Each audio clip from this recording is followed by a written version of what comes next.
Taqiyya comes to mind whenever we examine anything Sheikh Uthman ibn Farouk says.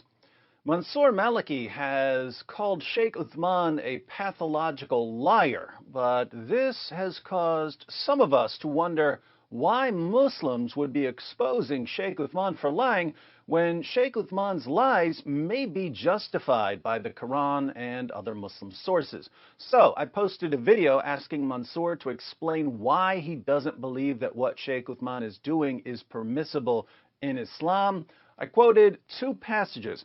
Surah 3, verse 28 of the Quran, "Let not the believers take disbelievers for their friends in preference to believers.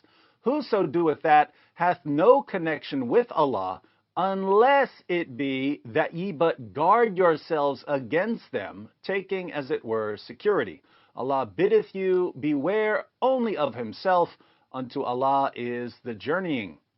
Then I went through Ibn Kathir's commentary on 328. Here's the relevant part. Allah said next, "Unless you indeed fear a danger from them," meaning, except those believers who in some areas or times fear for their safety from the disbelievers. In this case, such believers are allowed to show friendship to the disbelievers outwardly, but never inwardly. For instance, Al-Bukhari recorded that Abu ad-Darda said, "We smile in the face of some people, although our hearts curse them." Al-Bukhari said that Al-Hasan said, "The tuqya, i.e. taqiyya, is allowed until the day of resurrection." Mansour posted a response on Twitter, and I have to say, it's really nice seeing someone being honest about taqiyya. Let's go through this.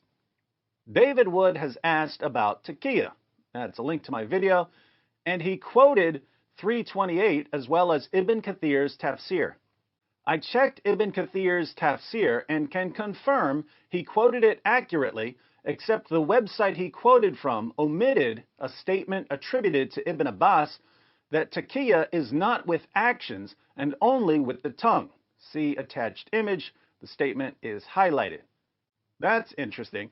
The English translation of Ibn Kathir is abridged. For some reason, they omitted that part. Here's the Arabic for anyone who wants to check it out. There are a few things to point out. Manifesting friendship by action, for example, smiling in people's faces and so forth, is not taqiyya according to the statement of Ibn Abbas, as taqiyya is only with speech. Having said that, if someone was fearful of the kuffar, it would be allowed for him to say he's their friend if that can protect him.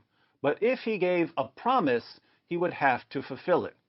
This form of faking supportive friendship with the kuffar is only permissible when one fears them. However, such fear doesn't exist for an American citizen, as the terms of citizenship do not require him to be friends with kuffar.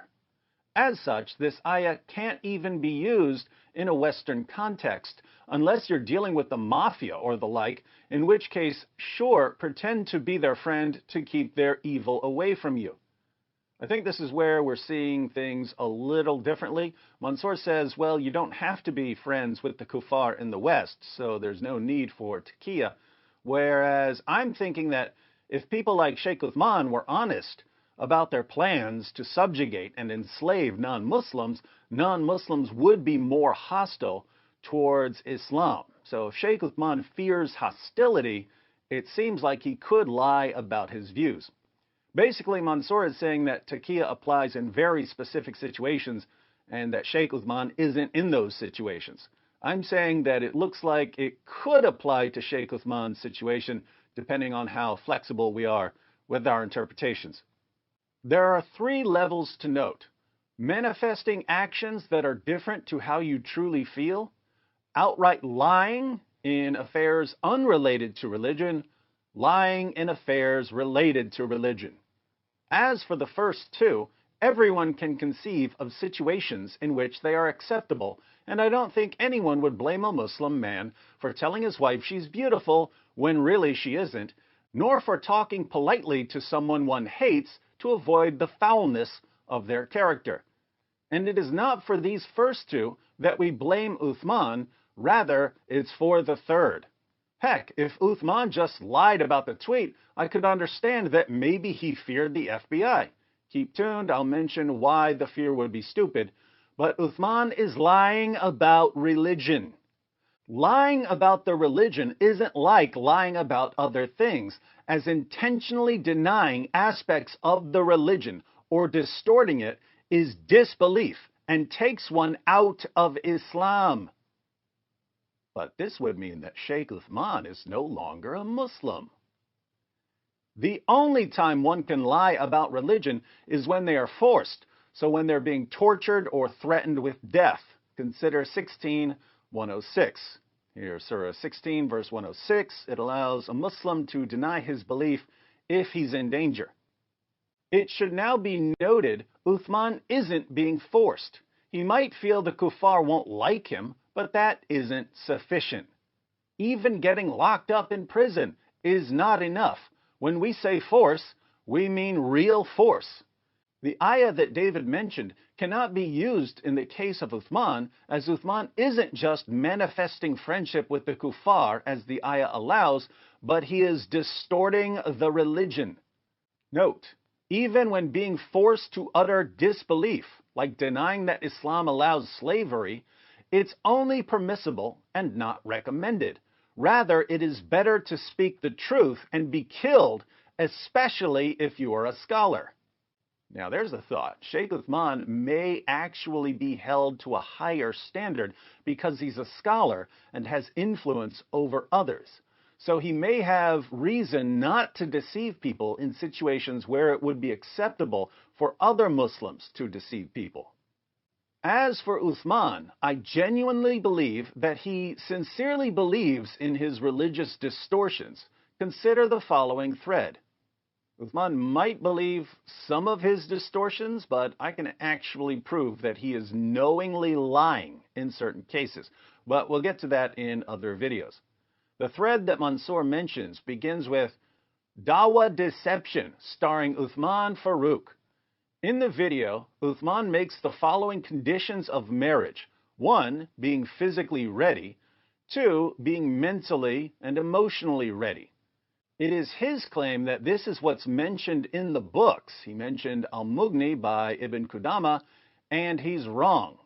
I don't want to go through the entire thread because it's on a different topic, but I'll put a link to the thread in the description box for anyone who wants another example of Sheikh Uthman distorting Islam.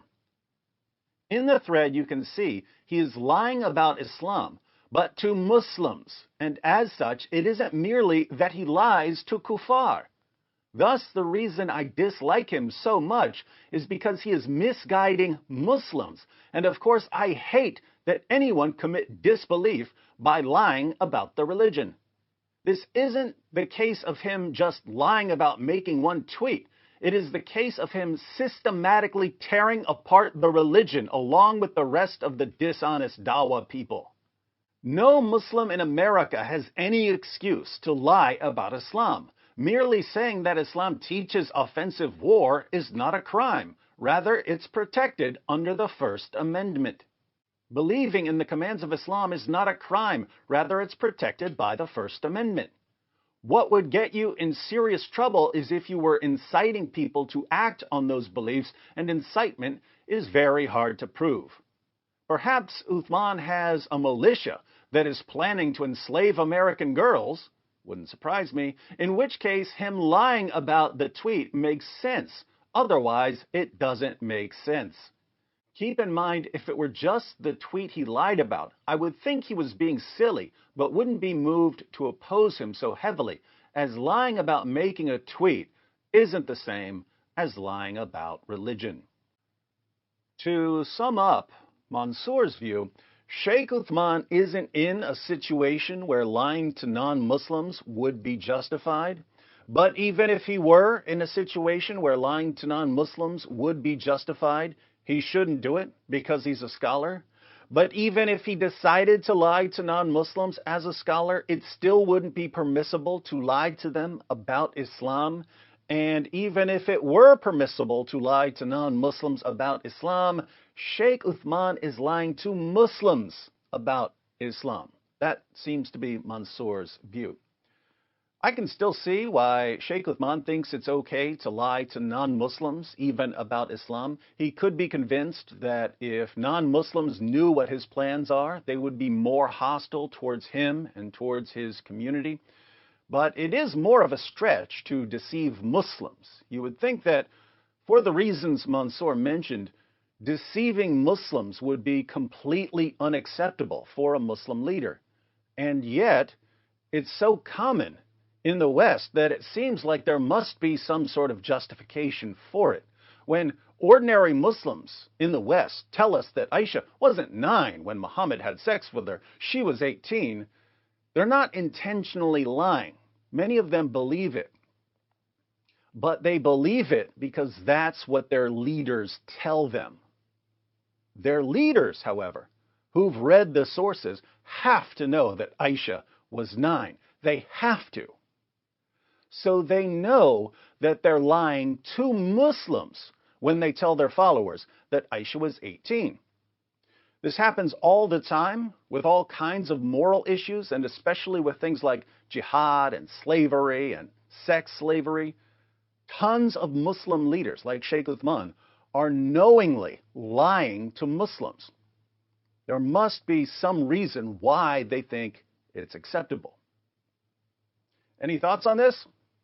I actually have a couple of theories. Let me know what you think in the comments section. And special thanks once again to Mansour for taking the time to answer our questions.